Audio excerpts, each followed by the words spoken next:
¿Qué Hola tal Andrés, fondo? Manuel, ¿cómo estás? ¿Qué tal fondo? es el fondo que utilizo para todas las clases, para... Es el hueco, es la esquina, es la Sí, esquina. Estoy bueno, atrapado ahí. este es mi fondo, este es mi fondo también para mis clases o algo. Ah, me gusta, Sí, ya. tienes un collage ahí de tu hijo, una Sí, evolución sí, de tu hijo. sí, ahí. Está hace mucho tiempo ahí. Aquí también hay algunas cosas. La selección peruana, infaltable. Eso. Y está Cueva ahí, ¿ah? Está Bueno, Cueva. bórralo. Ponle No, algo, no, sí, no sé si ponle una era cinta, algo. más, pero... No, voy a verlo al revés, como que es una cábala más bien de que la buena suerte puede llegar. Claro. ¿Cómo estás, Manuel? ¿Todo bien? Bien, tranquilo, Está tranquilo en la medida. haciendo, está haciendo frío, calor, ¿cómo está por allá, por Chiclayo? Está la típica de Chiclayo con calor y frío, ¿no? Tienes una Sí. mañana súper calurosa y en la noche un viento horrible, ¿no? La temperatura baja. Sí. Igual acá está inestable. Por ejemplo, ayer todo el día estuvo prácticamente nublado. Hoy soleó un poco y bueno, ahorita ya está haciendo un poco de frío. Pero igual hay siempre ese desequilibrio. Sí, Cuéntame, sí, eso es Manuel. clásico. Cuéntame, Manuel, ¿cuál ha sido la última peli que has visto? A ver, ¿qué vi? ¿Qué es lo último que he visto? Ah, volví a ver Las Pibas justamente por un tema de la charla, vi Las Pibas de Raúl Perrone. No sé si has logrado Ya. ver esa película. No, no lo he visto. Sí, de dos chicas que viven juntas y trabajan en un entorno súper masculino y todo, ¿no? Como que, no sé si la cuarentena te ha acercado con algunos directores que tratan de hacer cine con poco, ¿no? Bueno, es lo que Ujú. intento. Pero después Ah. también he estado viendo cine comercial. Me volví a ver Batman versus Superman, Ujú. Ya. volví a ver La Liga de la Justicia, me pareció igual de mala. Pero, pero no sé, creo que estamos en la etapa en la que no hay que tener prejuicios y empezar a consumir y consumir y consumir, ¿no? Sí, sobre todo culminar lo que ha dejado inconcluso, ¿no? Por Bueno, ejemplo, también hay... yo tenía inconcluso ver esta peli de Kosakovsky, que vive en las antípodas. Siempre me faltaba una hora hora y media para acabarla y al final nunca la podía acabar.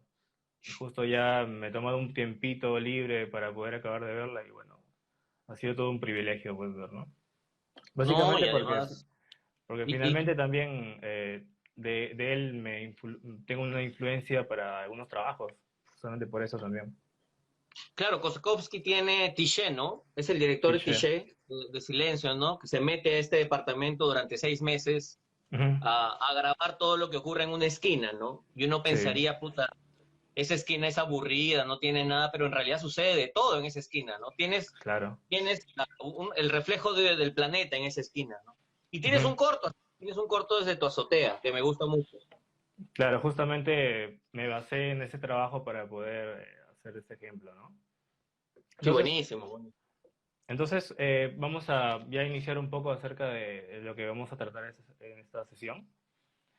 Eh, bueno, la mirada obviamente de un documentalista es multidiversa. El acercamiento con la gente es básica para todo esto. De repente para algunos, incluso me incluyo también, acercarme a gente como que a veces es un poco restringido porque se incomodan, se molestan, sobre todo cuando haces una grabación más intuitiva, que te vas con tu camarita y simplemente registrar a la gente, a lo que pasa, ¿no? Entonces, mediante esto he visto tus trabajos documentales previos a lo que has hecho con el diario fílmico y noto bastante conexión con la gente. Entonces, partiendo de esto es que te quiero consultar cómo es que tú trabajas esta relación, este ir y venir con la gente. Y de repente no, para que no se incomode, porque sobre todo he visto que trabajas con familiares, como que generando un recuerdo, un vínculo familiar y también personal. ¿Cómo es que logras esto, Manuel?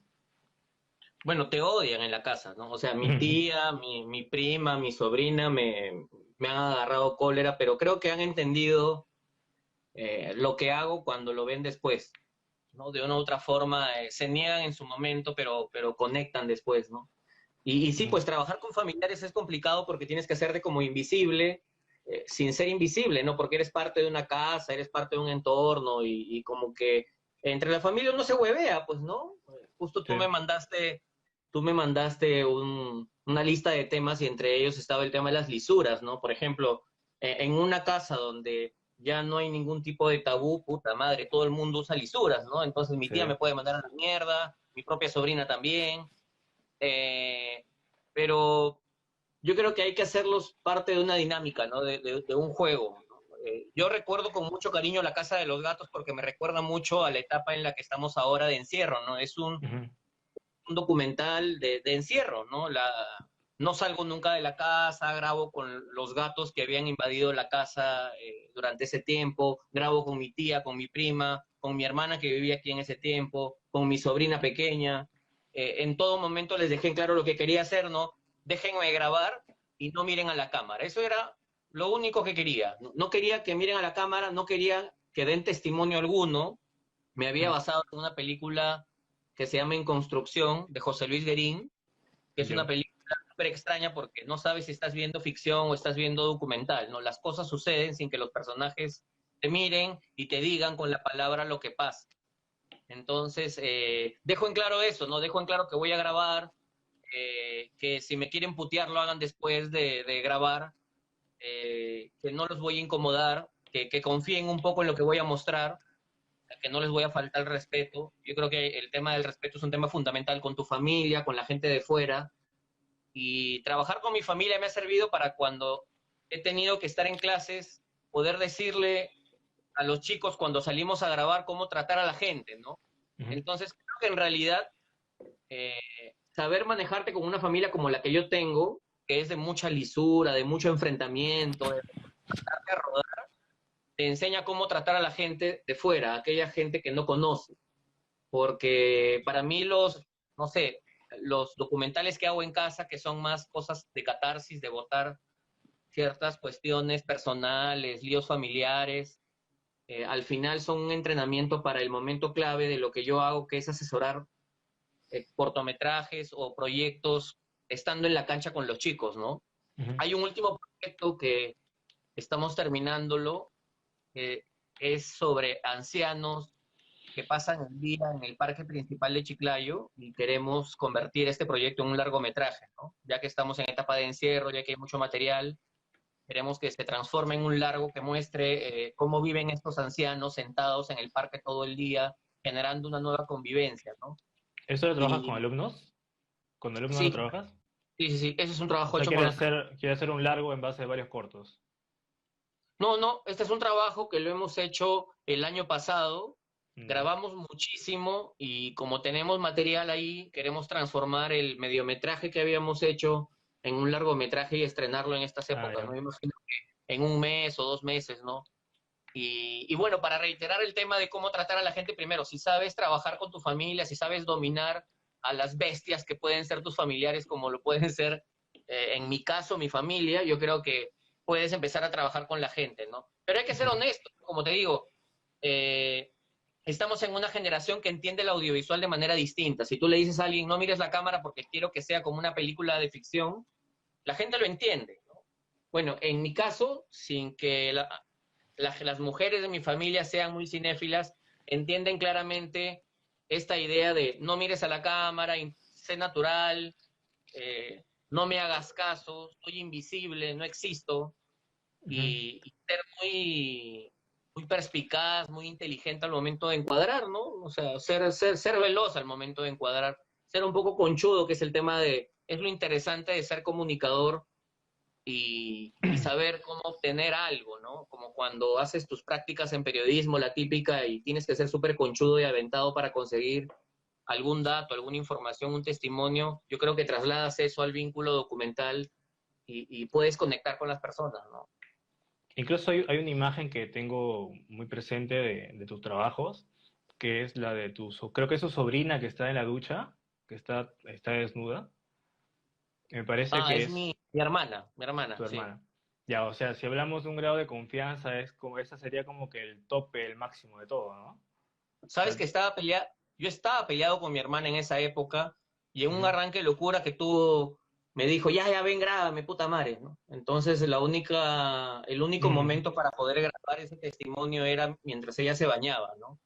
Y Claro, coincide con algo que ella dice, porque habla de que mi abuela las tildaba de putas y todo esto, entonces ella se está bañando desnuda frente a la cámara, ¿no? Como que mostrándose sin ningún tipo de temor, ¿no? Ese es un documental que se llama La abuela Genoveva y Ujú. que fue una etapa súper crítica en mi vida, ¿no?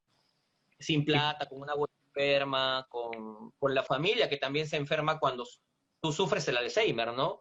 No ujú. solamente es el enfermo, sino es la familia que también se enferma. Y Y sí, dime, pues es medio complejo eso, ese ah, momento, ya. ¿no? Y dime, ¿cuál es el equipo técnico que usas bueno, para los trabajos que has hecho anteriormente? Como la abuela Genoveva, la casa de los gatos. ¿Qué equipo usas? Mira, soy bien descuidado en eso.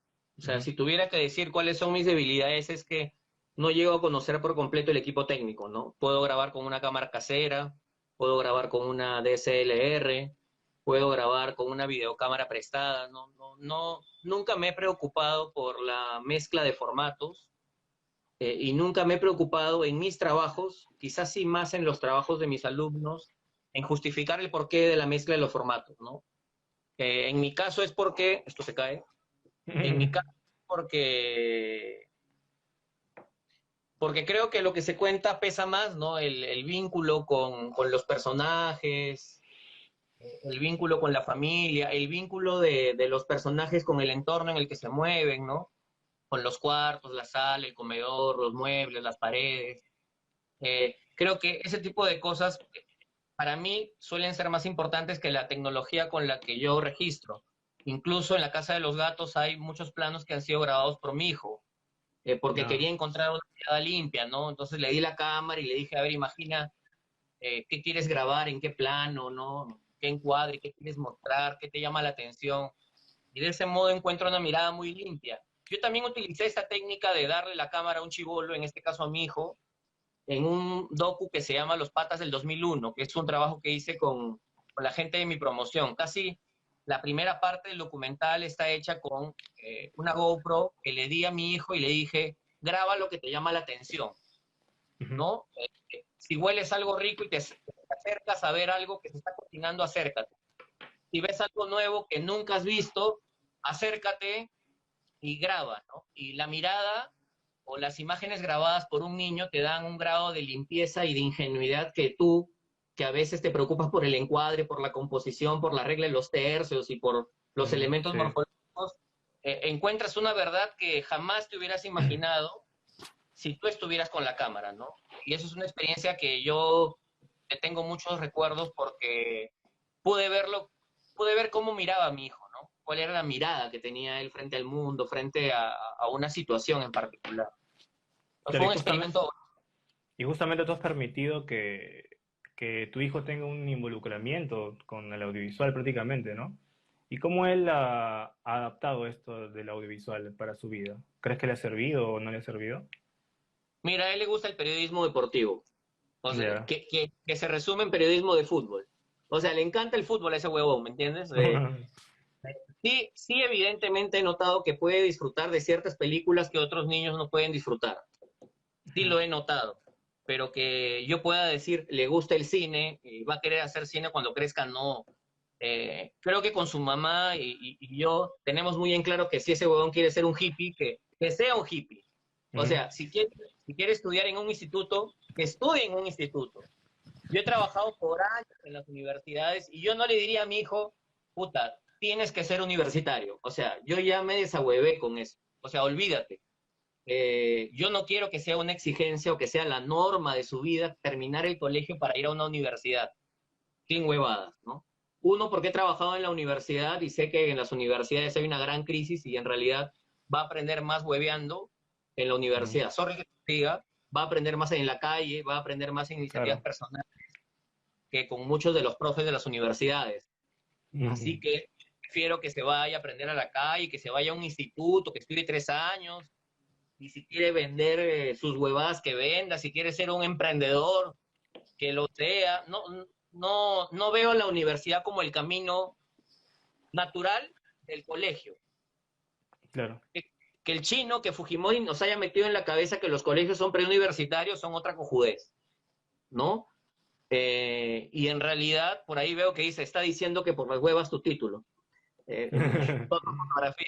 Yo estudio una maestría ahora y solo la estudio por el título. O sea, te soy sincero, Claro. Andrés, la estudio No, porque es una exigencia de tu dedo. Después la maestría es una huevada. claro.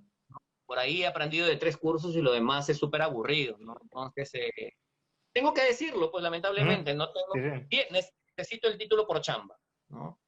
como Y ya, todo. como todos, evidentemente, ¿no? Igual, imagino que hay instituciones que se preocupan por el plan de estudios, que se preocupan por tener una buena, no sé, un buen grupo de profesores, por capacitarlos, mucho más en la materia en la que estamos, ¿no? En la materia audiovisual, cinematográfica, donde quizá necesitamos más gente motivadora, ¿no? Gente que nos vaya sembrando la idea del cine en la cabeza, ¿no? Entonces Ujú. yo no podría exigirle a mi hijo y decirle, puta, porque como yo en algún momento me dediqué a formar gente en cine o a hacer un cine de bajo presupuesto, también hazlo tú. No, para nada.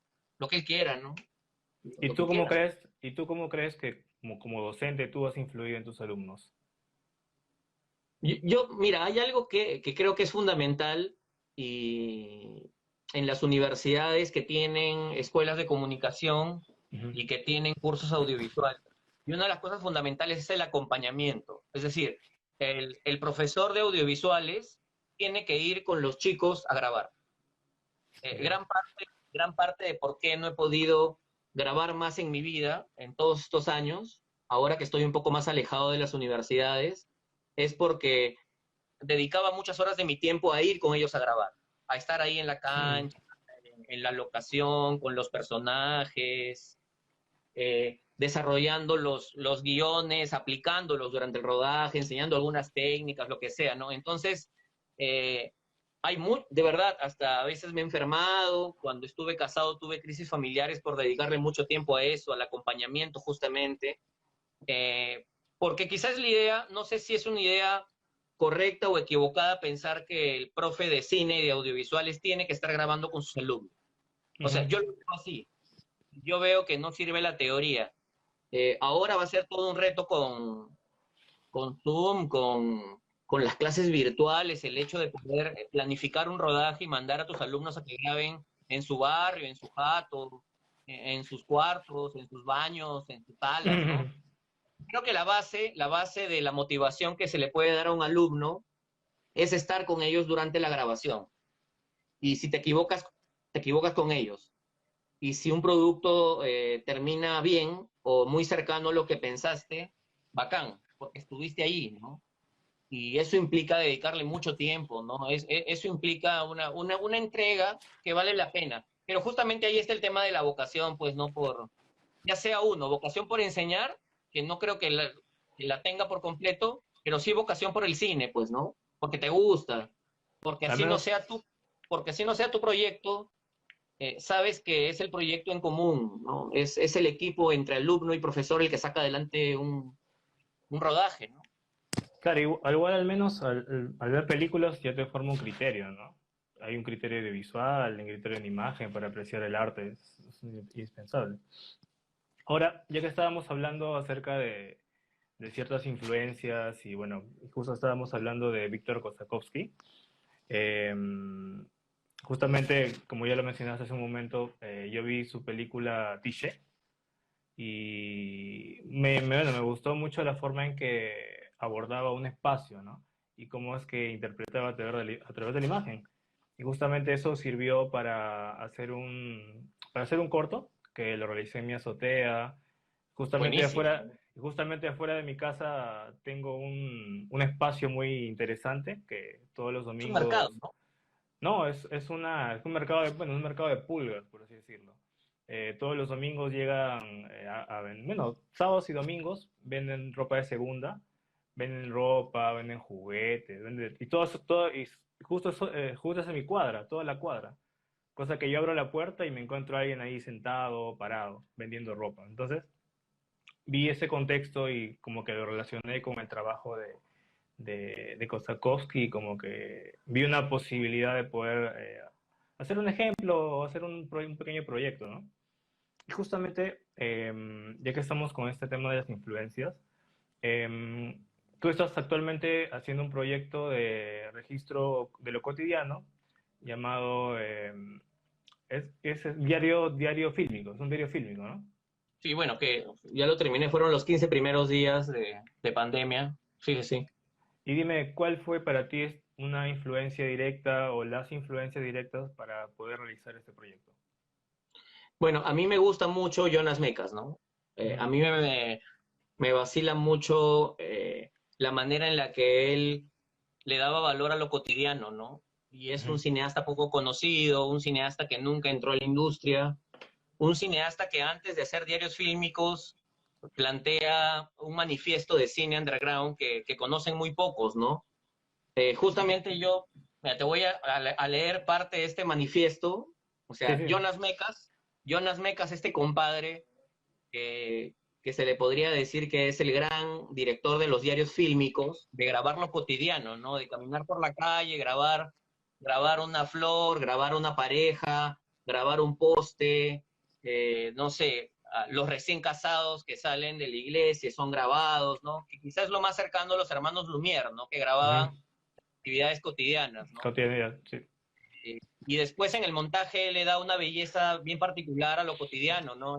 Él dice que en el montaje crea un nuevo recuerdo, Ujú, coge los recuerdos de la gente y en el montaje crea un recuerdo nuevo y finalmente genera eso que es súper importante, la memoria de lo cotidiano, ¿no? A veces el mundo lo entendemos por lo cotidiano y no lo entendemos por los hechos solamente históricos, ¿no? Pensamos que los grandes hechos de la humanidad son los que marcan nuestra memoria, pero puede que la cotidianidad, las situaciones que suceden dentro de tu casa, en tu vecindario, en tu colegio, en tu parque, durante tu etapa universitaria o tu etapa laboral, son las que más vas a recordar y las que quizás más vas a mirar con nostalgia cuando veas un producto terminado, que es lo que finalmente te ofrecía Jonas Mekas, ¿no? Una ujú, mirada distinta de la realidad. Él crea un manifiesto, ¿no?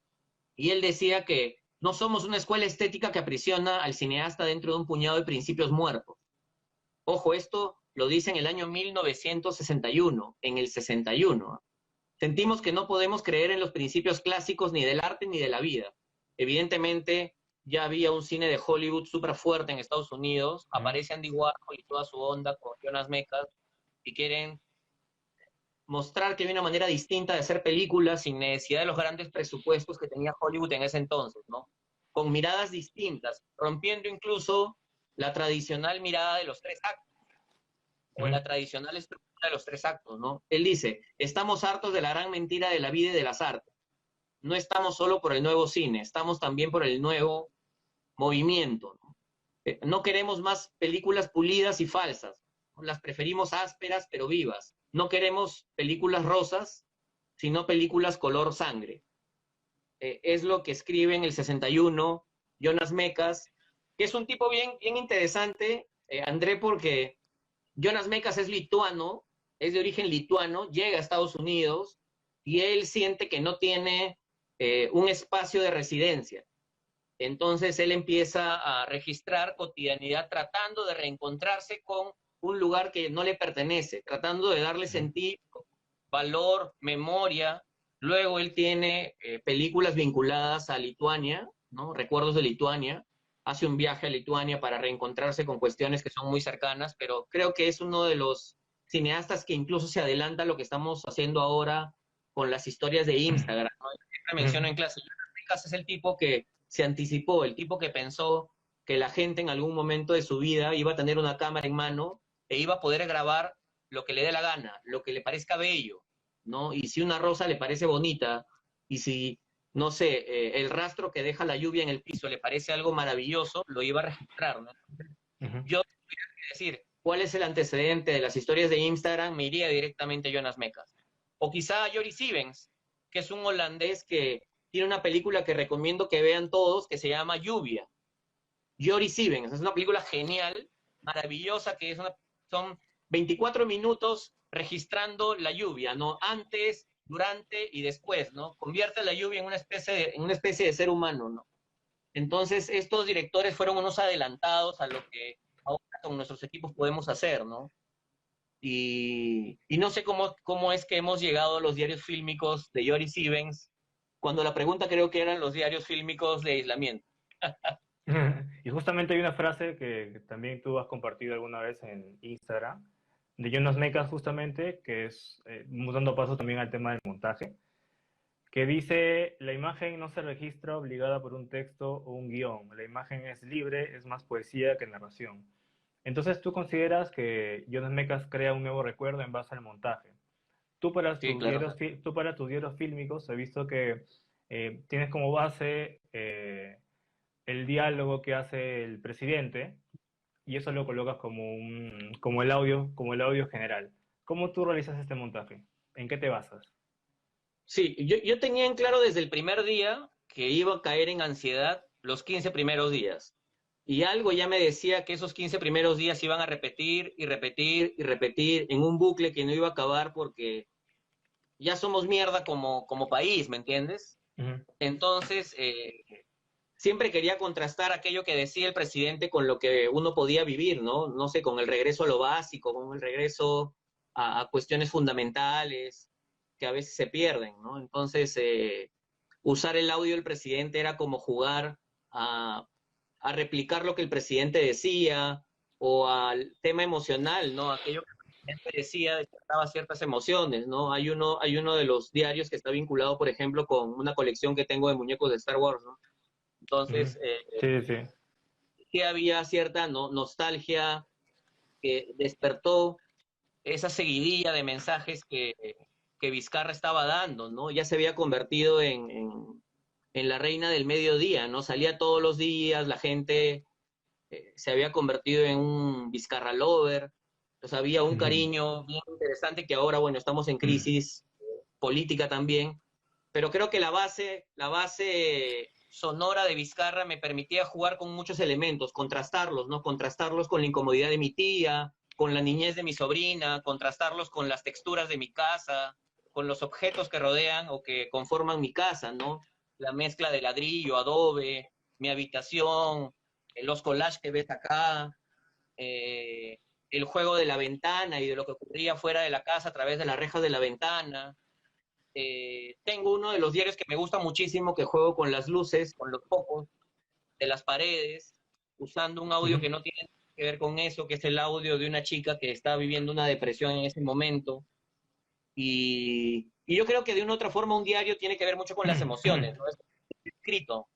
Tú vas escribiendo aquello que te emociona, ¿no? Y las emociones no siempre tienen que ser positivas, ¿no? Pues está el miedo, está la ira, está la repugnancia, está el interés. Y Yo justamente, creo que bueno, conectar con las emociones creo que era un tema fundamental, ¿no? Escuchar a Vizcarra y dejar que tu cuerpo se llene de emociones, ¿no? De incertidumbre en realidad en esos primeros 15 días. y también lo que me parece interesante es que en base a tu experiencia con los videos fílmicos, de repente mucha gente no sabía o no tenía idea de cómo se concebía. He visto que en Chiclayo también algunos chicos están haciendo videos fílmicos, están haciendo también unos pequeños proyectos. ¿Cómo es que Sí, trabajan ellos esa parte? en Chiclayo, en Piura, apareció la onda del diario fílmico y yo creo que crisis como estas despiertan en la gente que ama el cine la necesidad de contar. Y por ahí descubres que existen eh, categorías de la no ficción que te permiten contar. Hay unos diarios fílmicos de Piura, de una chica que se llama Natalia Burneo, que los edita en cámara, ¿no? Que los Ujú, edita colocando pausa en el celular, es decir, no pasa por el proceso de edición, sino que literal graba y va editando en cámara y lo que ujú, vemos publicado es lo que ha sido grabado directamente. ¿No? Incluso apareció en Chiclayo también, está, no sé, Paola Coronado, que hizo una serie con su hermano. Entonces, ujú. de una u otra forma, creo que el arte es lo que nos ha permitido soportar, sobrevivir o expulsar todas las emociones encontradas en este periodo, porque es algo nuevo, ¿no? Y cuando aparece algo nuevo, hay miedo y tienes que votar de alguna manera, ¿no? Y el cine es una herramienta maravillosa porque une sonido, une imagen, puedes intervenir el material de archivo, puedes alterarlo, puedes manipularlo y puedes ser muy creativo para transmitir todas esas emociones que te embargan al saber que estás en una situación de crisis, ¿no? Situación que va cambiando y va mutando y que ha generado y ha despertado la aparición de festivales, de muestras de cine de cuarentena, Sí. y imagino que se están preparando películas de cuarentena hechas con celulares, pero es que yo creo que es regresar a lo básico, Andrés, ¿no? Regresar a una de las teorías de Marcel Martin, este pata que decía que el cine era arte, medio de expresión, industria, registro de la historia, que era entretenimiento, o sea, las distintas definiciones que tiene el cine, y una de ellas es el cine como medio de expresión. Entonces, el cine no solamente tiene que ser industria, el cine es una manera de poder arrojar toda esa carga emocional que tienes como ser humano. Un amigo siempre decía, el cine es el reflejo del hombre y de la mujer, es el reflejo del ser humano, ¿no? Es donde lo entendemos, lo comprendemos, lo odiamos, lo amamos, lloramos, sufrimos, o conectamos con las emociones que tiene ese personaje, ya sea en un documental, en una película experimental, en la película más comercial, ¿no? Y fíjate cómo fue, aparece la pandemia y de pronto todos están haciendo proyectos audiovisuales con sus celulares, con sus equipos Ujú. profesionales, con el audio de sus celulares, con el material de archivo, eh, y me Hay parece que una es algo revolución fenomenal. muy interesante. Es que de verdad creo que este es un fenómeno que tiene que ser estudiado, ¿no? O sea, este fenómeno de estos productos que han ido apareciendo, hechos por amateurs, hechos por chicos que quizás estaban enamorados del cine pero no tenían la oportunidad de hacer algo, lo han hecho, han vencido la vergüenza, han vencido el miedo y lo han mostrado, ¿no? Y se ha generado una especie de estilo, de narrativa, de estética, de registro con celular, una naturalidad de hacer diarios fílmicos, ¿no? Lo que en su momento hizo Joris Ivens, lo que en su momento hizo Jonas Mekas, lo que en su momento puede haber hecho Agnès Barda. De pronto nos encontramos con que en el mundo hay mucha gente grabando su cotidianidad. Entonces, se está generando una base de datos en Internet de productos que luego serán estudiados, ¿no? Y analizados. Ojalá, yo creo que Igual, sí. igual también es importante de lo que hablas, y a modo de elección también, ¿no? De que de repente no necesitamos un gran equipo, simplemente podemos utilizar lo que tenemos a la mano, un celular, de repente el tío tiene una Hi 8 o qué sé yo, ¿no? La idea es encontrar de repente esta belleza en la imagen, ¿no? Sin que de repente sin planearlo tanto, dejarse de Sí. llevar por la intuición más que nada, ¿no? Es que Hacemos esa es una la pequeña... base del, Sí, no. es que esa es la base, Dime. disculpa, esa es la base del diario, ¿no? Cuando, a ver, Ujú. para quienes todavía en algún momento hemos tenido la cercanía a un diario escrito, o sea, escribíamos lo que nos interesaba, ¿no? O sea, ya editábamos en el diario, ¿no? Eliminabas momentos de tu vida que no te interesaban, que te parecían inservibles, y solo te quedabas con aquello que te emocionaba, ¿no? Y ibas escribiéndolo, ¿no? Lo mismo pasa cuando tienes, ahí hay uno que dice lo que algunos pueden hacer desde los privilegios, ¿no? Eh, Más bien es al revés, ¿no? Es al revés, porque desde la precariedad puedes sacar adelante proyectos, ¿no? Con el celular de gama más baja puedes retratar tus emociones, puedes retratar tu cotidianidad, ¿no? Más bien yo me atrevería a decir que quienes han estado acostumbrados a hacer un cine de producción entre comillas industrial, les ha resultado muy complejo hacer cine desde sus casas, ¿no? Porque justamente quizás estás amarrado a ese cine de producción que necesita de un equipo numeroso para sacar adelante una imagen, para sacar adelante una escena, para sacar adelante un día de rodaje.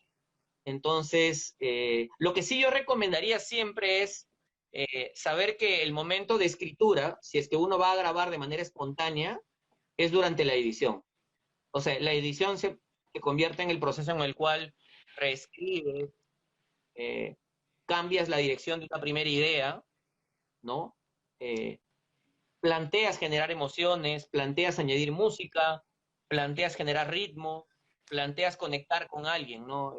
El montaje. Es algo que otro director que puedo recomendar, que se llama Frederick Weisman. Frederick Weisman tenía una particularidad, o tiene una particularidad. Él tiene algo de 92 años y sigue haciendo películas. Y él se ha dedicado a grabar toda su vida instituciones, colegios, hospitales, universidades, escuelas, eh, museos, a él lo que le interesa es la experiencia colectiva, ¿no? Grabar espacios y personajes, justamente. Y él no hace scouting. O sea, hay algo que tiene Weisman, ¿no? Va de frente, además. Si va una vez, porque dice que al hacer el scouting ya está restándole verdad a lo que va a grabar. Ujú. Y se enfrenta con un buen equipo, evidentemente, con un buen director de foto, con un buen director de sonido, a descubrir la espontaneidad, a descubrir la verdadera cotidianidad, ¿no? Y Weisman es un capazo, pues, ¿no? Él tiene la capacidad de hacerse invisible frente a los demás, ¿no? También es un cine donde nunca tiene entrevistas, nunca hay una voz en off, nadie nunca mira la cámara, la gente actúa de manera natural. Le ayuda muchísimo el hecho de tener un equipo mínimo, de trabajar prácticamente 5, máximo 10 personas, y ha tenido proyectos donde ha tenido solamente 3 personas, ¿no? Titicut Foils, la primera película de Weisman, trabajó con 3 personas nada más, ¿no? Y sí, como dice Edwin ahí, es en el montaje donde va creando ideas, donde va generando emociones, donde va generando narrativa, ¿no? Hay una escena en Ujú. Titicut Foils, en este documental, donde muestra que un sujeto le mete en un tubo para alimentarlo y va montando las imágenes con el mismo tipo dentro de una morgue. O sea, tú ves que un policía o que un doctor dentro de un centro hospitalario eh, para una especie de delincuentes con problemas de salud mental está metiendo en este tubo de alimentación, ¿no? Y de pronto en el montaje tú te das cuenta con que hace un flash forward, o sea, el pata hace un salto al futuro, o sea, algo que se piensa muy poco en el documental, ¿no? O sea, en el documental, en la no Poco ficción, yo puedo usual. saltar al futuro, puedo ir al futuro, regresar, luego ir al pasado, volver al futuro. Weisman lo puede lograr y recomiendo que vean esa película Titicut Foils, donde justamente en el montaje empieza a jugar con los dentro del documental, ¿no? Rompe toda la estructura narrativa tradicional y no sabes lo que estás viendo, no sabes si categorizarlo dentro de documental, ¿no? Por eso es que luego aparece Bill Nichols y pone la frase no ficción, ¿no? Que creo que es mucho más amplia y mucho más bonita para entender la variedad que hay después de la ficción, ¿no? Y justamente la no ficción creo que entra en esa categoría de lo que estás comentando, ¿no? De este flash forward. ¿Podría considerarse eso? ¿O queda simplemente como un Claro, documental? claro, en la no ficción, o sea, a ver, si la ficción tiene géneros, la no ficción tiene categorías o modos de hacer. Ujú. Entonces, en la no ficción está el documental, con toda la variedad que tiene el documental, pero también tienes al cine experimental, también tienes al diario fílmico, tienes la carta visual, la correspondencia fílmica, la poesía visual, el cine danza, que promovía Maya Deren, por ejemplo. Entonces hay una serie de categorías o modos a los cuales con el tiempo no se les ha denominado géneros porque no están parametrados, ¿no? Quizá el gran género que sigue evolucionando de una manera desmedida, incontrolable y que en época de pandemia va a crecer mucho más todavía, es el género de la no ficción, justamente, ¿no? Por ejemplo, el carteo fílmico, el hecho de que yo esté conversando contigo ahora se podría convertir en un carteo fílmico, una correspondencia fílmica, ¿no? Quizá muchos de los programas de televisión que están haciendo esto de conectar a familiares que están separados, hablando entre sí, podría Ujú. convertirse en una correspondencia fílmica, ¿no? Y ahí como consejo yo recomendaría que vean las correspondencias fílmicas de Víctor Erice con Abbas Kiarostami. Son tremendas correspondencias fílmicas, que es como enviarte una carta, pero en vez de enviar la carta Mm. física o el correo electrónico, lo que haces es enviar un corto, ¿no? Le envías a una persona y la persona te responde con un corto. Hay, hay otra correspondencia fílmica que la pueden encontrar completa en internet, que es la correspondencia fílmica entre Jonas Mekas y José Luis Guerín. Es maravillosa correspondencia fílmica, ¿no? Son clases de cine donde dos cineastas se están carteando a través de cortometrajes, grabando lo cotidiano. Entonces, yo creo que Claro. esta situación en la que estamos viviendo nos está dando la oportunidad de regresar o rescatar o revalorar el cine de no ficción, ¿no? De reencontrarnos con un cine que ha crecido en paralelo al cine comercial, al cine de género. Mm. Te digo, Sobre todo son temas que no se han tocado, ¿no? Sobre todo son categorías que no, hasta ahora no lo he escuchado y creo que algunos de los que están conectados tampoco lo han escuchado, acerca de las cartas fílmicas. Sobre todo el diario fílmico yo tampoco sabía mucho hasta que empecé a ver sus trabajos, pero igual es importante estas consideraciones y también estos referentes para poder entender estas nuevas categorías, ¿no? Igual para los ¿qué, chicos que qué? están conectados, un Sí. segundo, para los que están conectados, si quieren hacer alguna consulta a Manuel, dejen por aquí una preguntita y en algún momento de la conversación haremos una pausa para responder todo. Continuamos. No, te decía, no es que Sí, sean nuevas categorías, sino que desde que el cine empieza, claro. se divide, ¿no? Está el modelo de representación institucional que plantea el cine norteamericano y que luego los demás países lo transforman como en el modelo de representación único que existe en el mundo, ¿no? La realidad es el modelo norteamericano, pero en paralelo se siguió haciendo cine experimental, por ejemplo, ¿dónde etiquetamos o dónde ubicamos al hombre con la cámara de cine de Siga Bertov, ¿no? Otra película que pueden encontrar completa en YouTube y que incluso ha sido restaurada y masterizada, ¿no? No sabemos si es un documental reportero, no sabemos si es un documental de Ujú. espacio, no sabemos si es una especie de diario fílmico de una ciudad, ¿no? Entonces, al final, son los académicos, los estudiosos, algunos cineastas, como en la época de la nueva ola francesa, los que van poniéndole etiquetas a las diferentes maneras de hacer cine, ¿no?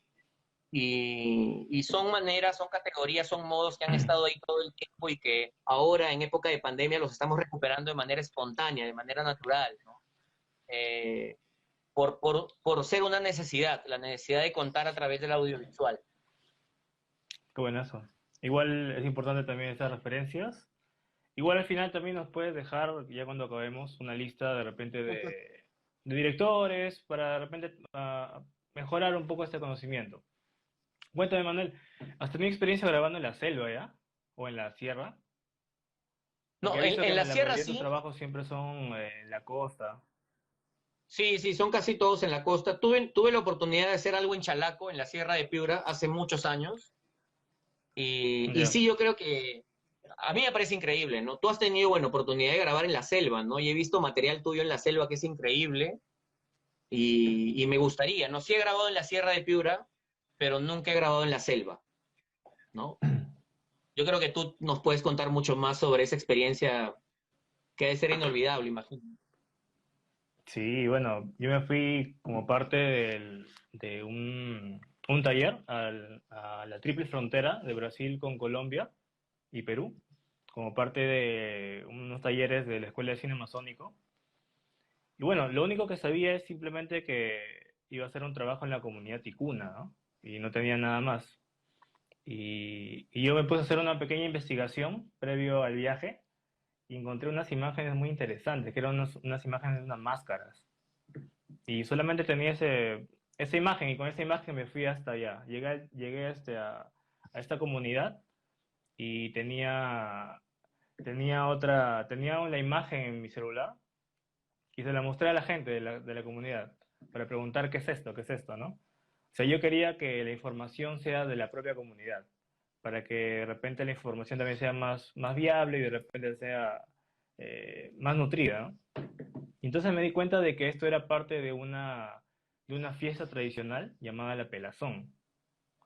La pelazón es una fiesta que celebra cuando una niña crece a través de la menstruación. Se le hace una festividad y que es una festividad en la que hay una reclusión a la niña. A la niña mientras está menstruando por primera vez, la recluyen en un espacio cerrado y en ese espacio cerrado no debe salir hasta que le corte la menstruación. Y en ese espacio, todas las mujeres de la familia le enseñan a coser, a cocinar y todo esto, ¿no? Y al final, cuando ella sale de esta reclusión, aparecen estos personajes justamente de máscara y que representan a la maldad de la vida. Entonces, toda la fiesta finaliza cuando la niña baila con ellos y como que rompe este miedo, ¿no?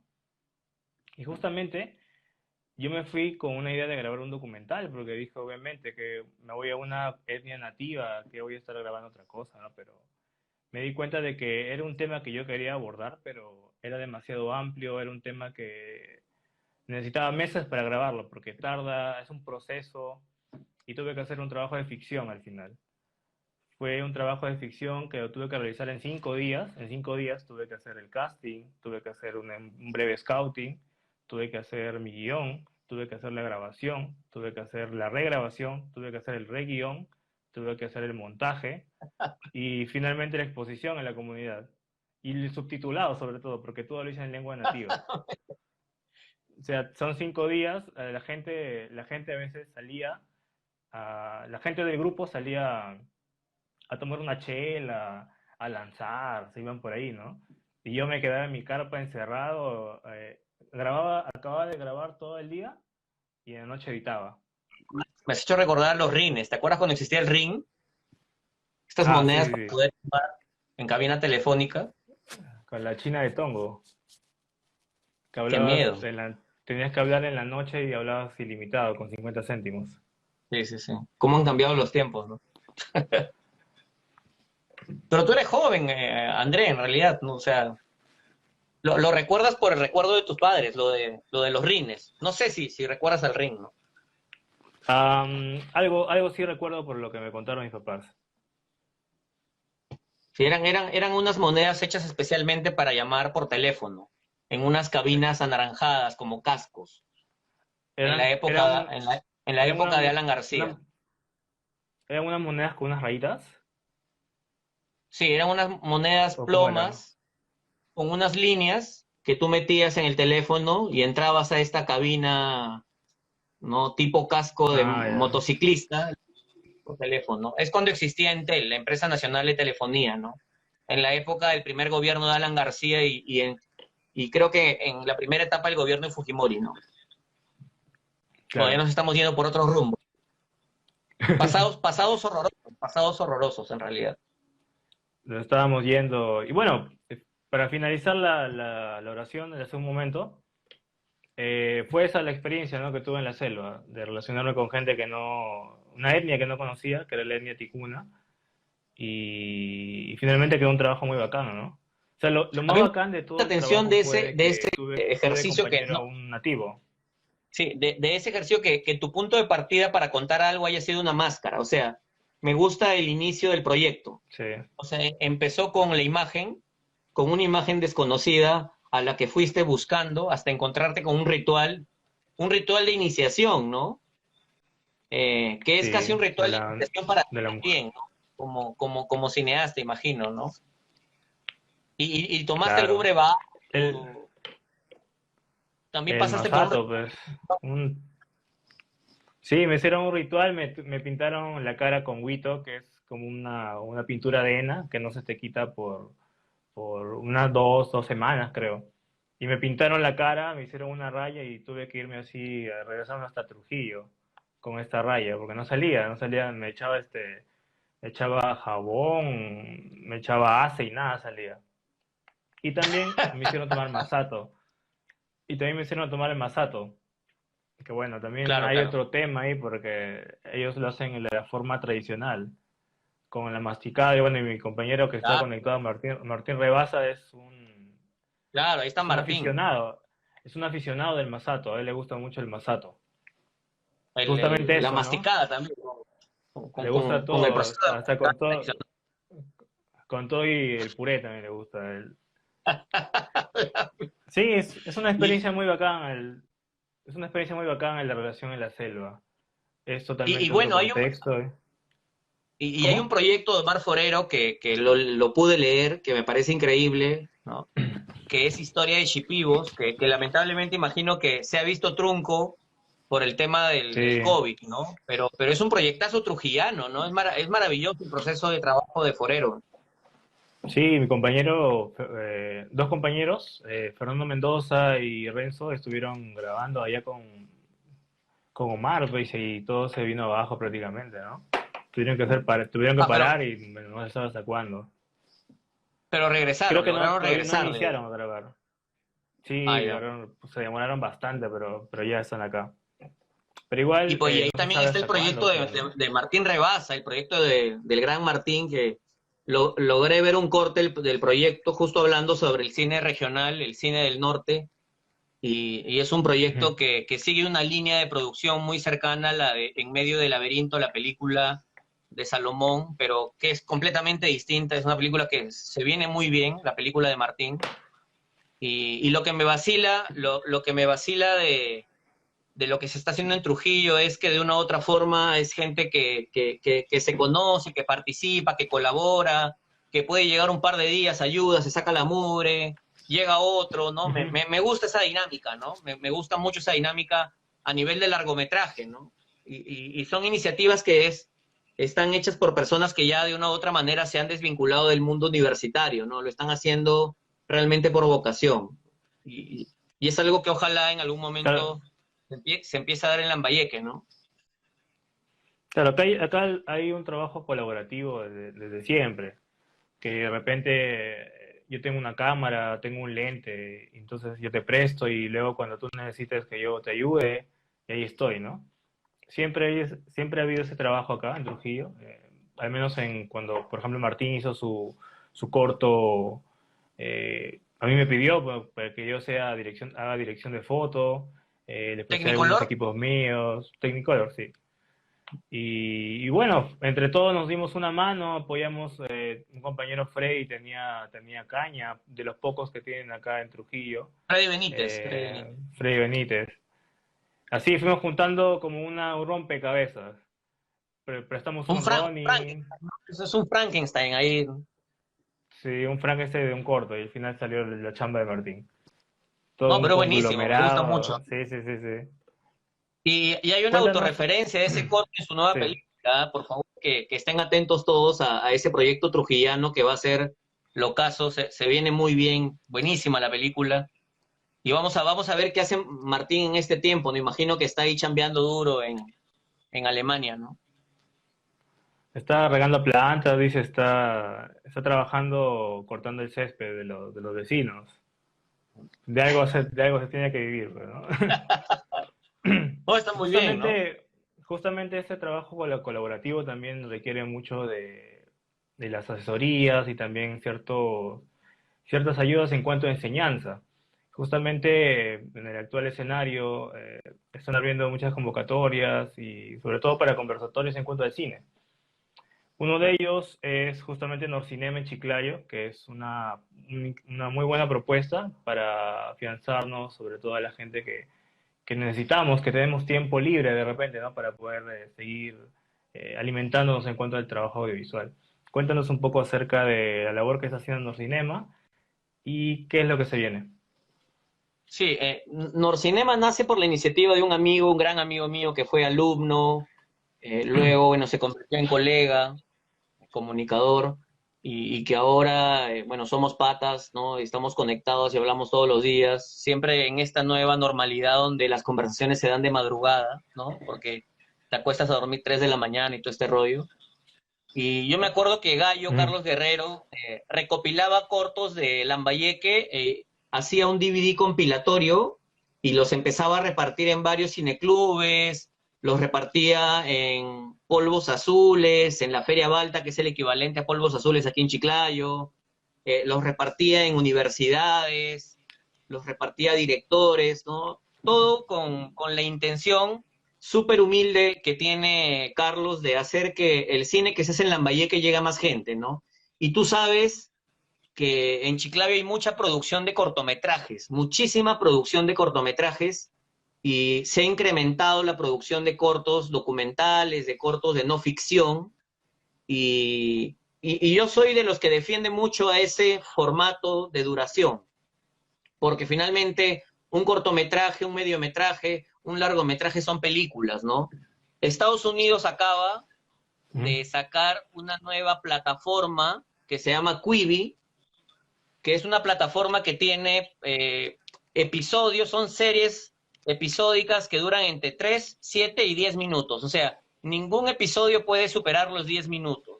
Entonces, ¿a qué nos está llevando esto? A que quizá estamos regresando al origen, ¿no? Y la idea de Gallo, la idea de Carlos Guerrero en esa época con Norcinema era la de hacer que el formato corto tenga valor, hacer que el formato corto no sea el trampolín a hacer largometrajes, que el formato corto tenga sus festivales, su espacio, su manera de conectar con la gente, con el público. Y cuando los dos dejamos de trabajar en la universidad, donde trabajamos varios años, hicimos que Norcinema se convierta en un ideal de escuela. Nosotros lo que queremos es que esta sea una escuela que reúna a la gente del norte del Perú para poder formarnos, ¿no?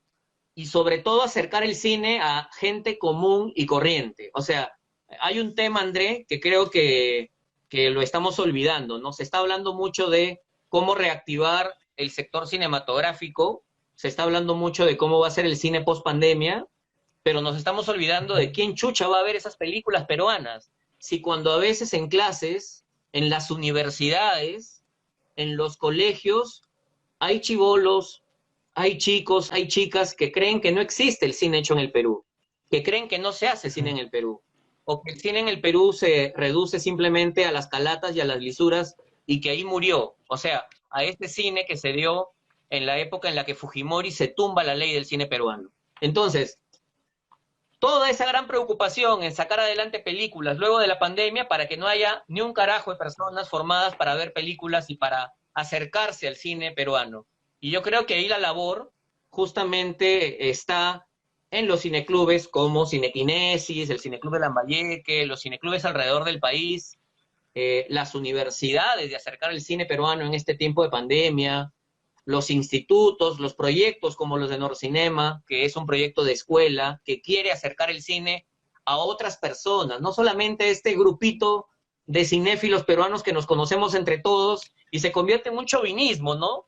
Es como una orgía de cinéfilos, ¿no? Donde todos se conocen, todos se reparten sus películas, están en uno que otro festival donde lo ven cuatro gatos, pero la gente en el Perú ve cine peruano, conoce el cine peruano, conoce a los directores muy conocidos o a los directores no tan conocidos, pero que tienen una filmografía maravillosa ahí, hay que formar público. O sea, estamos en una tarea clave y Norcinema quiere formar a esa gente, ¿no? Quiere formar a la gente que no conoce el cine peruano. De lo contrario, va a quedar esto entre nosotros, ¿no? Y todos felices, nos hemos pajeado todos y ya, ¿no? Hacemos cine. No, no, este es un tiempo maravilloso de acercar el cine a la gente. Nosotros hemos estrenado nuestros cortos, los cortos que hicimos en verano, en el taller de no ficción, los hemos estrenado en YouTube, los hemos estrenado en Instagram, los hemos estrenado en Facebook.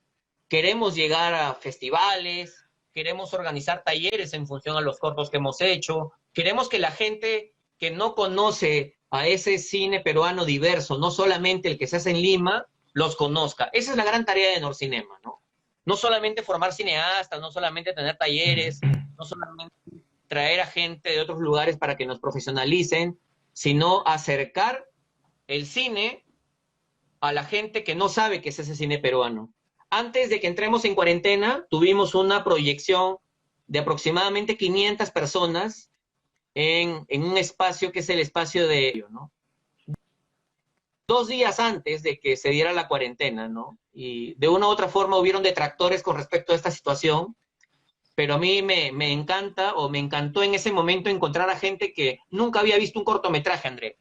O sea, habían muchos señores, señoras, chicos de colegio, chicas de colegio que no habían visto ningún corto y que se disfrutaron, se emocionaron, lloraron, estuvieron súper divertidos, estuvieron súper interesados en saber qué era esto, ¿no? Cómo se podía hacer, dónde se podía estudiar, dónde encontrar ese material, ¿no?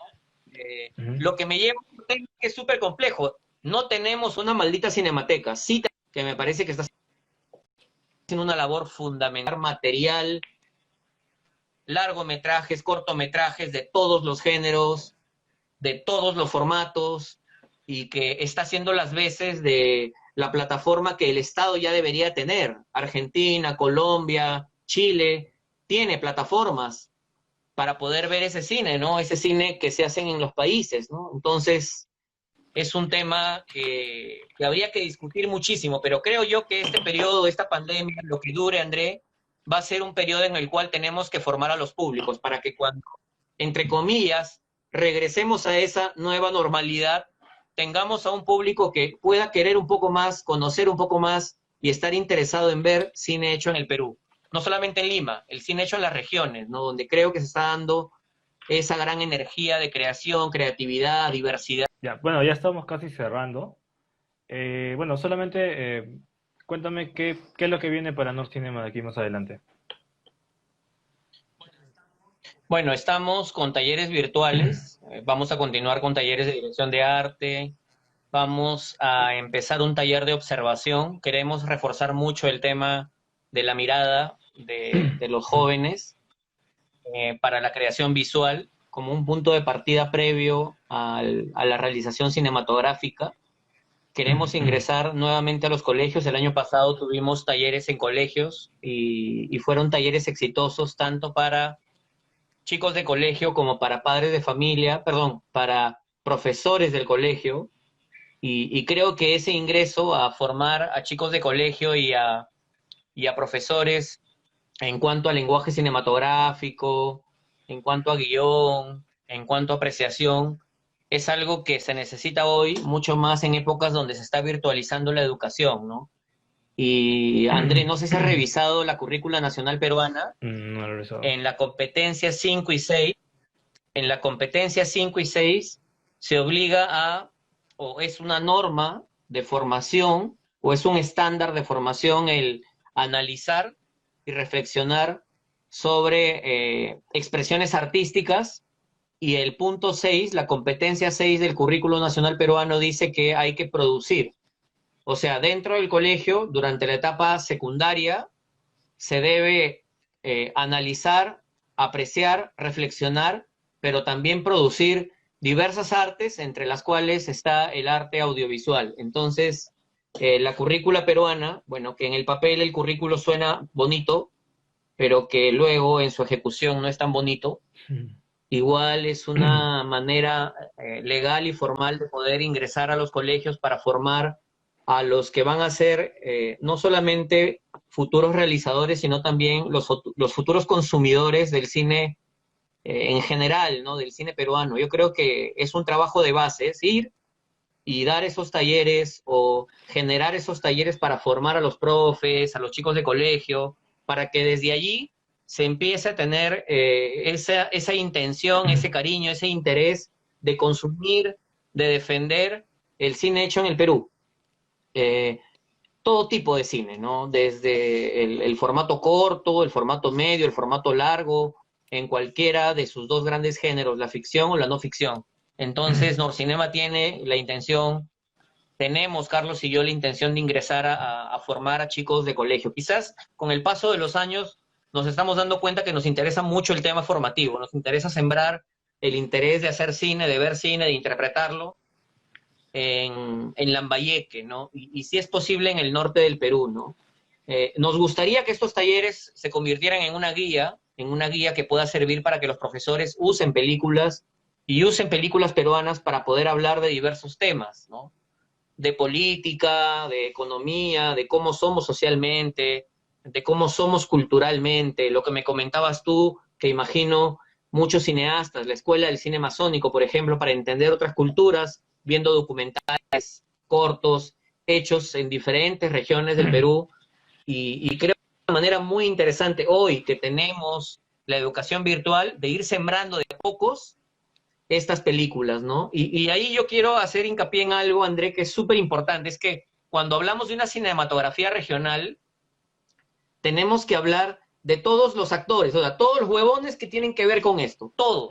O sea, cineastas, directores de cineclubes y el equipo de los cineclubes, los profesores que enseñan cine en las regiones, el público consumidor de los cineclubes o de las películas en las regiones, los gestores culturales, la dirección desconcentrada de cultura. O sea, el hecho de decir cine hecho en Lambayeque, cine hecho en Trujillo, implica reunir a un grupo de personas que promueven esto, O sea, hacer cine o generar una cinematografía con una identidad en regiones, con todo lo complicado que es formar a la gente en las regiones, y mucho más en una región como la de Lambayeque, donde a la gente le gusta hacer plata, hay muchos comerciantes y hay muy poco factor cultural, es justamente teniendo en claro de que no todos van a ser cineastas, o sea, no todos van a ser directores, ¿no? Que hay una participación de muchas personas involucradas para que el fenómeno se dé, para que el interés se mantenga, para que se consuma, se distribuya, se hable, se converse, se discuta sobre cine. No solamente está el hecho de producir, tener tu película, enviarlo a un festival, que la vean 1.000, 2.000, 5.000 personas, no, esto va más allá, es prolongar el tiempo de vida del cine peruano, prolongar el tiempo de vida del cine regional y generar una identidad, tanto del que hace, como del que promueve y como del que ve ese Claro, cine. buenísimo, Manuel. Entonces, Manuel, ya como para ir cerrando, lánzanos ¿cuáles serían tus recomendaciones para los jóvenes, estudiantes aún, y no estudiantes que estamos de repente en este claustro? De repente invítanos, porque también me considero que no estoy haciendo mucho, pero invítanos a crear, mándanos una buena desahuevada.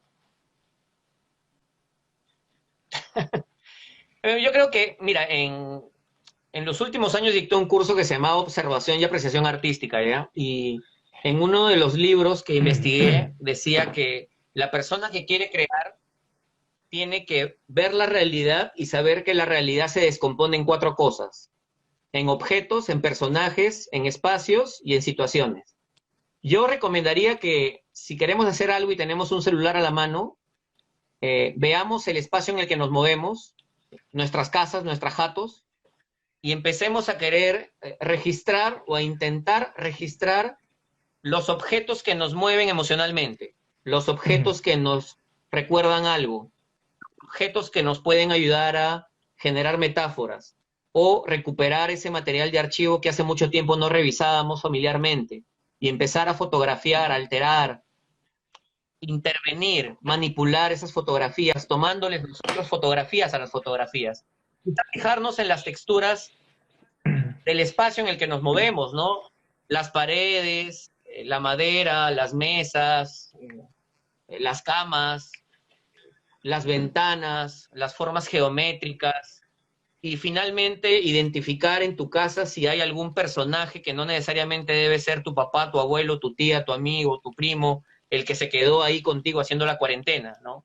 A veces el gato, el perro, a veces la rata que no logras capturar, o la cucaracha, como en el caso de un amigo, Héctor Ponce, que ha hecho un corto buenísimo con cucarachas en su casa, ¿no? Un trabajote, Brazo. de verdad, un trabajo Perseguir, de buenísimo. persecución. Entonces, más que de persecución de las cucarachas como personajes, ¿ah? Como metáforas Olvida. del recuerdo, ¡Hala, qué ¿no? chamba! Pero ese ejercicio, ¿no? Ese ejercicio es chévere, ¿no? Fijarte a tu alrededor qué objetos son aquellos, o qué objetos te pueden ayudar a comunicar algo emocionalmente, tener ese material de archivo y recuperarlo y empezar a trabajarlo, no solamente a nivel cinematográfico, también a nivel fotográfico, ¿no? También a nivel sonoro, Ujú. ¿no? O sea, tenemos que empezar a generar ese registro de la memoria de una etapa que va a marcar un antes y un después en la historia de la humanidad.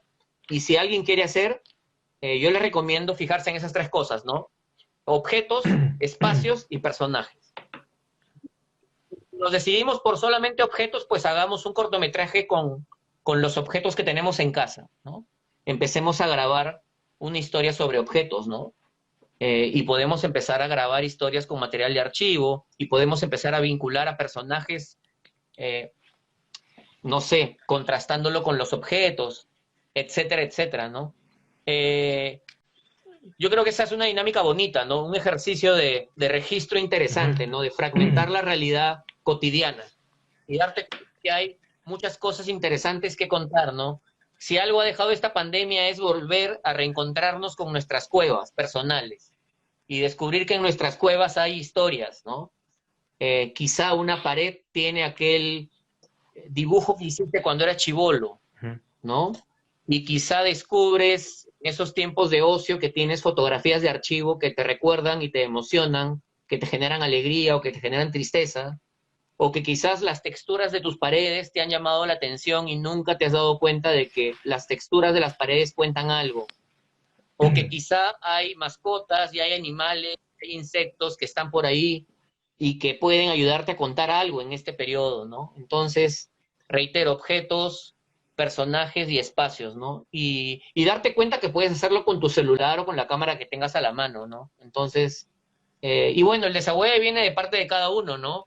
Si no tienes tiempo de crear, si no tienes dónde editar, aunque ahora de verdad puedes por editar todo hasta en tu lado. celular, te conté el ejemplo, Piurana Natalia Burneo, que hacía edición en cámara, y me parecía algo maravilloso, sus diarios mostraban su mirada particular. Eh, yo creo que ahora no hay excusa, ¿no? De verdad, el que dice quiero hacer cine y no lo hace ahora, puta, tiene que meterse una lobotomía urgente, ¿no? Una lavada de cerebro,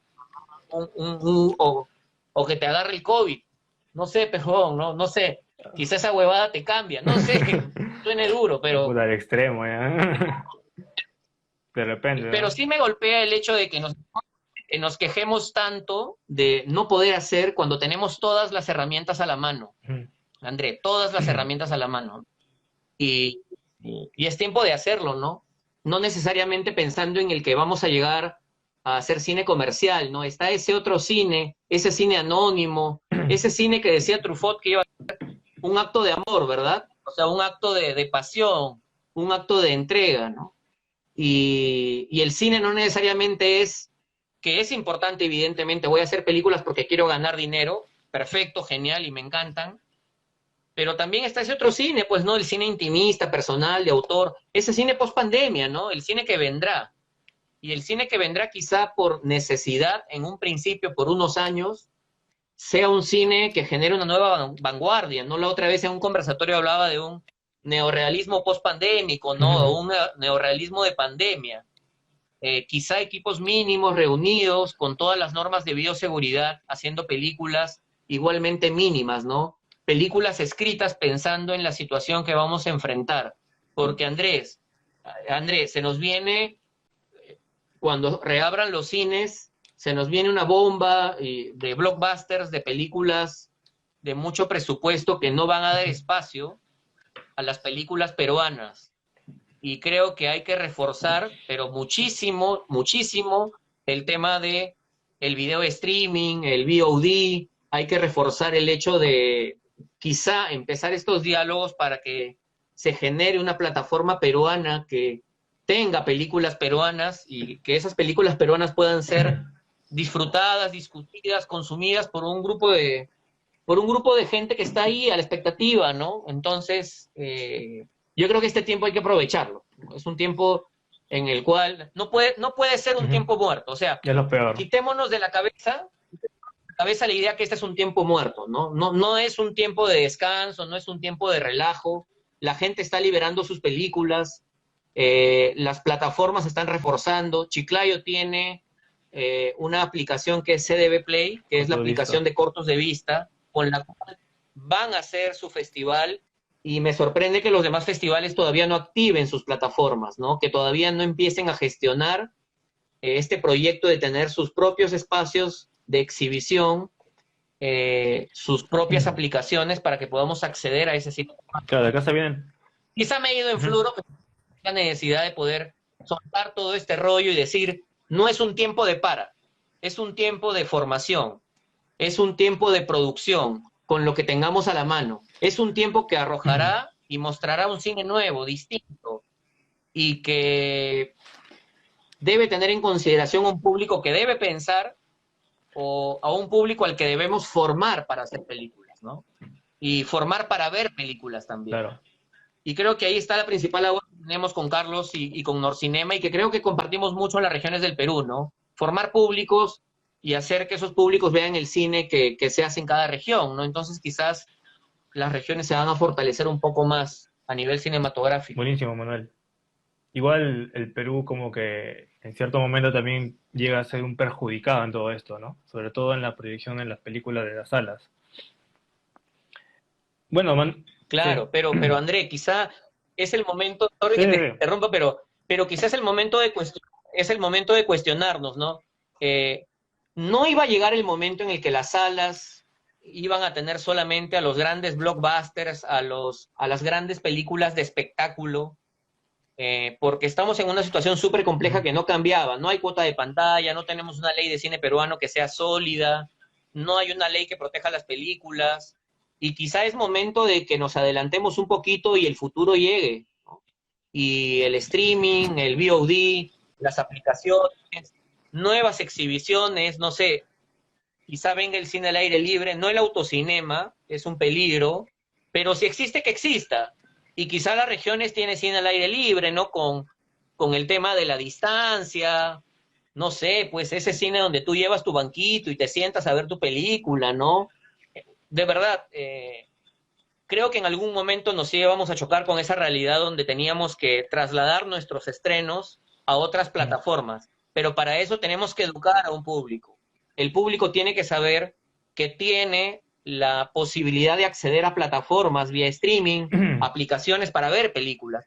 El disfrute va a ser distinto, Andrés, ¿no? Quizá te reúnes en casa a ver un estreno, has comprado tu boleto y estás disfrutando de una película en estreno mundial, lo que está pasando en Dinamarca con el fútbol, ¿no? Que han puesto pantallas donde la audiencia esté ahí. La liga Sí. danesa, la liga en Dinamarca empezó y la gente ha estado viendo el fútbol y las cámaras han estado grabando a la audiencia celebrando en casa el triunfo de su equipo, ¿no? Entonces, quizá podemos trasladar todo eso al cine, quizá hay que reinventar esto, porque de verdad, si antes no teníamos espacio en la sala de cine comercial, ¿lo vamos a tener post pandemia?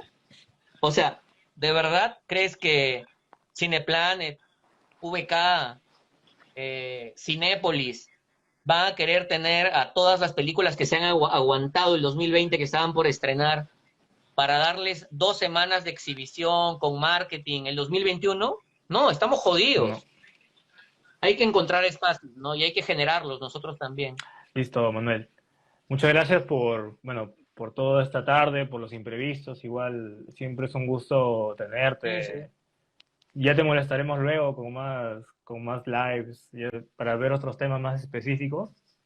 Bueno, para cerrar, desde la semana pasada estamos implementando un nuevo segmento en el que hacemos a los invitados una especie de cuestionario de pivot, que son a modo de pregunta ping-pong. Yo te hago una pregunta y tú me respondes lo primero que se te venga a la mente. ¿Ya? Ahí vamos. Ahí Chévere. vamos. ¿Cuál es tu palabra favorita?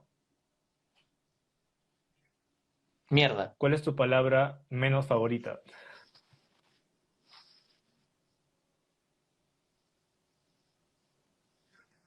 Creo que no hay palabra menos favorita. Ah, te lo ruego. Ya. Rogar. Creo que rogar, ¿no? ¿Qué es lo que más te causa placer? Ah, estar echado como un zángano viendo películas, ¿no? Creo que es el placer máximo, ¿no? ¿Qué te desagrada? No se ¿Qué te puede. desagrada? La desigualdad, la discriminación, ¿no? Es horrible. ¿Cuál es el sonido que más placer te produce? Ah, últimamente, las bandas sonoras de John Williams, ¿no? Siempre Star Ujú. Wars, ¿no? Me ha cautivado. ¿Qué sonido aborreces? Ah, el de los gallos de miércoles aquí, de los vecinos, o del perro. Ahorita hay un perrito de mierda que está haciendo bulla todo el puto día, oye, eso Bueno, la jode un siguiente es poco. una pregunta difícil. ¿Cuál es tu grosería favorita?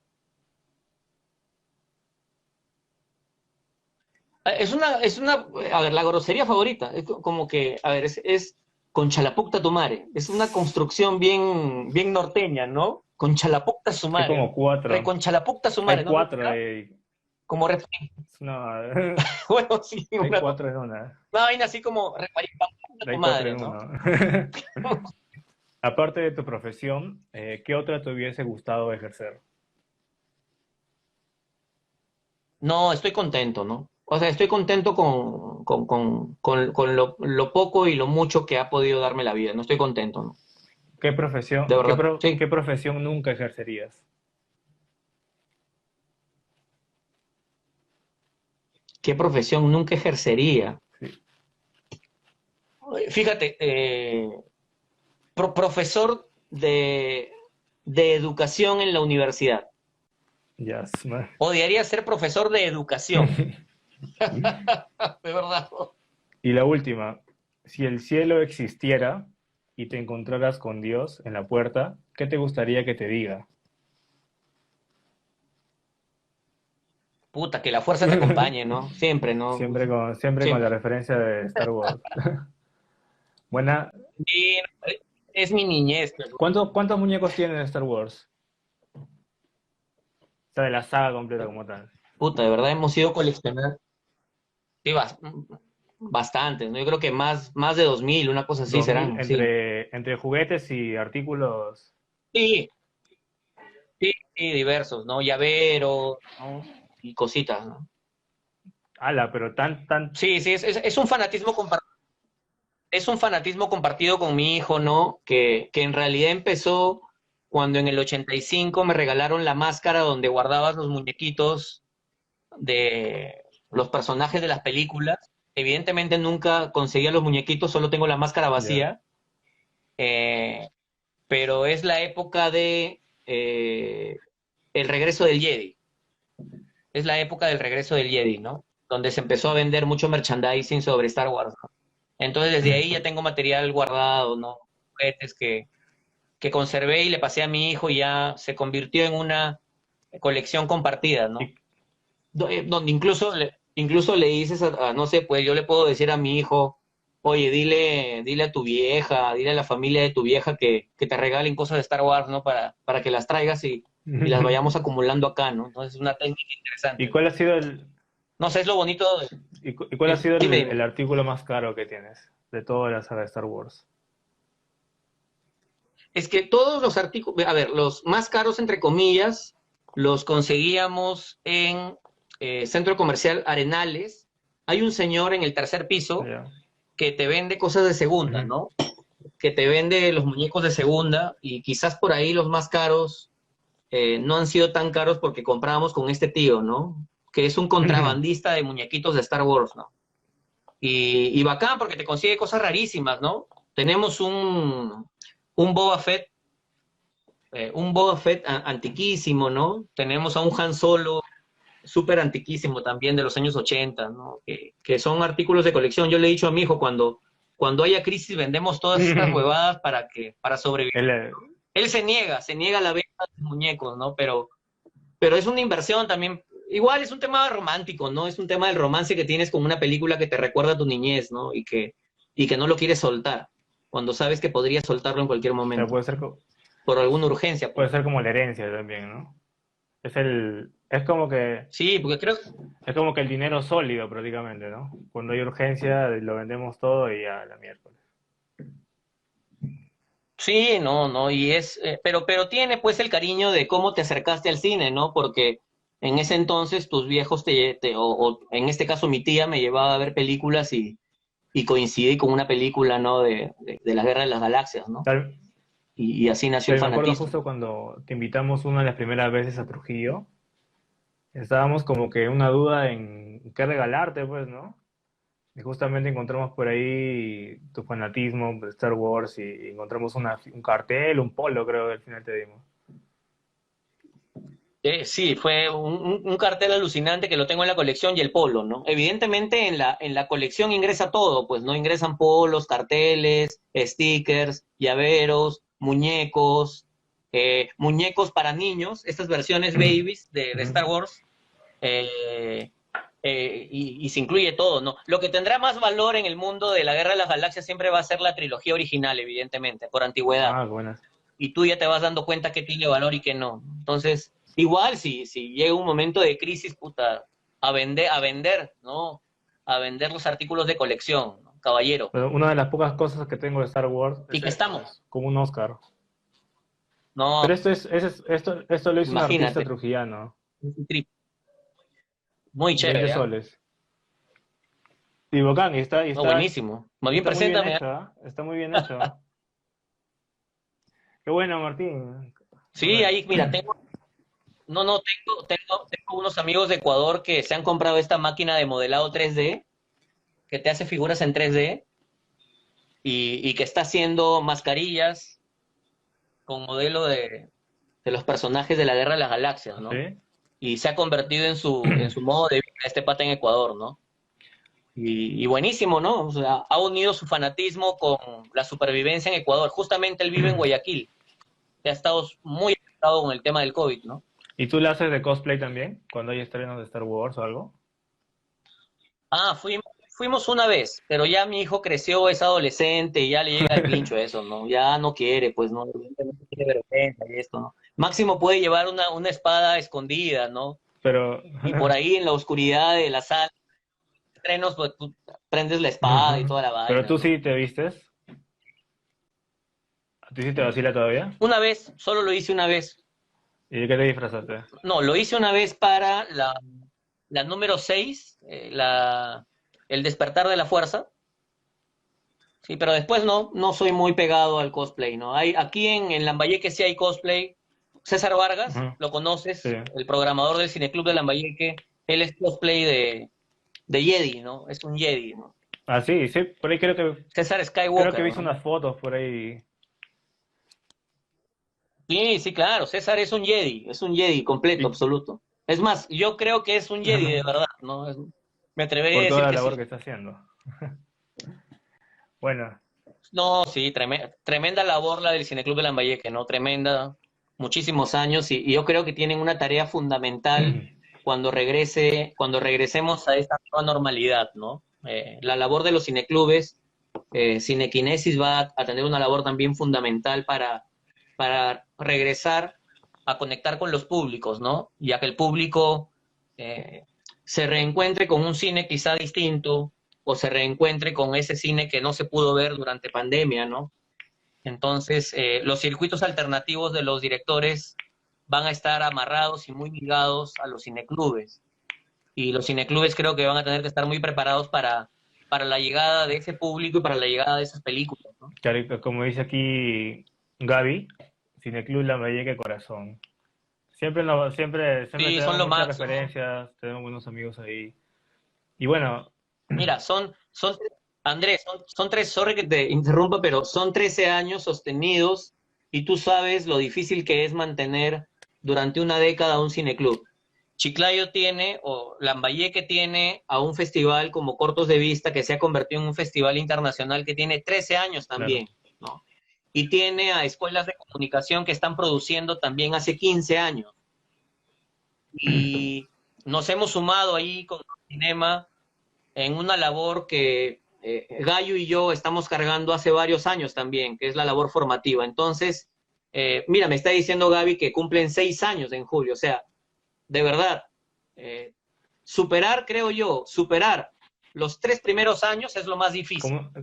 ¿no? Y cuando el equipo se conoce, cuando el equipo ya está en un tema casi casi familiar, personal, cuando ya esto supera el tema de solamente la pasión y son amigos de verdad, se convierte en un espacio que le va a dar vida al cine peruano. Yo siento que, de verdad, ese recorrido nacional que van a hacer las películas peruanas después de la pandemia va a estar ligado a lo que los cineclubes planteen, a la manera de vender esas películas, a la manera de que el público se acerque a ese cine, a los diálogos que pueden existir entre directores y película, sin necesidad, creo yo que ya es claro, sin necesidad de que el director tenga que viajar hasta la ciudad. Ya se abrieron las plataformas como para poder escuchar a estos directores y que después de la película los podamos tener ahí virtualmente, escucharlos, saber cómo hicieron la película, qué plantean con la película, cómo pretenden alargar el tiempo de vida de esa película, ¿no? Entonces, creo que se vienen cosas bonitas en realidad más bien estando en su estaría preocupado de saber que se viene una programación súper complicada para los próximos 2, 3 años, Sí, ¿no? claro. Muy, muy complicada. Se viene un año de puros cortos post pandemia y pandemia también. Claro, no, y lo que te dije, Andrés, ¿no? Ese estudio que tiene que nacer a partir de este cine hecho en la pandemia, ¿no? Estas nuevas estéticas, nuevas narrativas, nuevas propuestas, el descubrimiento de la no ficción, el descubrir que existían categorías de no ficción que no conocíamos y que de manera espontánea o intuitiva hemos llegado a construir.